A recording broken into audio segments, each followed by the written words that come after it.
Hi, Gregory Charlop here, the host and founder of the Real Estate Tech Expo. I'd like to share some thoughts with you today about virtual and augmented reality. I read an interesting article about it, and yes, I have too many phones. I read an interesting article about it here, and it was talking about how Sotheby's has teamed up with a company I like very much called RumiR, R-O-O-O-M-Y. And they have an app, and the app, I don't know if you could see it here on this, the app allows you to visualize a room and put virtual furniture in the room. If you could take a look over here. So you take the app, and you would use this maybe when you have a house that you are trying to show a prospect, and you show them the house, and the house is empty, and they're saying, oh, I don't know what to do with this house. You know, could I put furniture in this house? How would the house look with my stuff in it? Or how would this house look with cool stuff in it? We've all dealt with this. It's hard to figure out how a house would look when it's empty. So you take this app that was created by RumiR, R-O-O-M-Y, and it uses something called augmented reality. And you take images of the house and it adds to it virtual furniture. So you're able to virtually stage the house on the spot and then figure out if you like the way the house looks.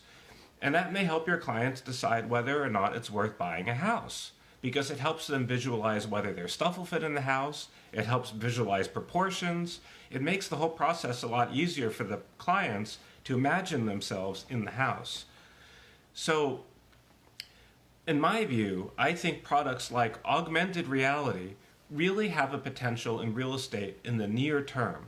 Now, I just want to go back and sort of define what augmented reality is versus virtual reality, because a lot of people don't quite know the difference. Virtual reality is when you're watching something that's totally fake. So say you go to a movie and you put on the headsets, right, the special gear, usually you have to use headsets, and you watch something and the thing you're watching is totally not real. Like you're flying through space on the Enterprise or something cool like that, which I can't wait to see. If you're watching something that is totally fake, usually with these headsets, it's virtual reality. It's not real, it's virtual, it's pretend. That kind of stuff requires a lot of technology, and we're probably still a few years off from that being used routinely. Augmented reality, stuff like this can be used now. So this type of product, augmented reality, what that does is it takes real images, maybe a video you take from your phone or pictures you take from your phone.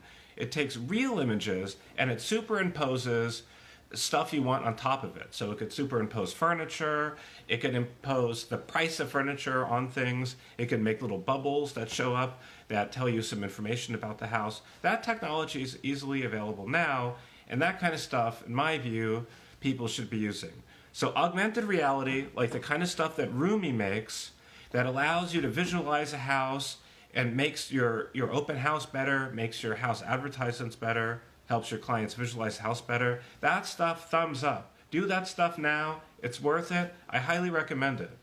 Virtual reality, where you have to put on the headsets and you see something that's totally fake, probably not ready for prime time yet.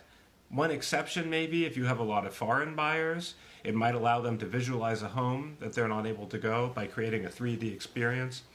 But augmented reality, good stuff. Go for it. I would look into it. And I'll be happy to answer any questions you have. Feel free to leave comments on this video. Thank you so much.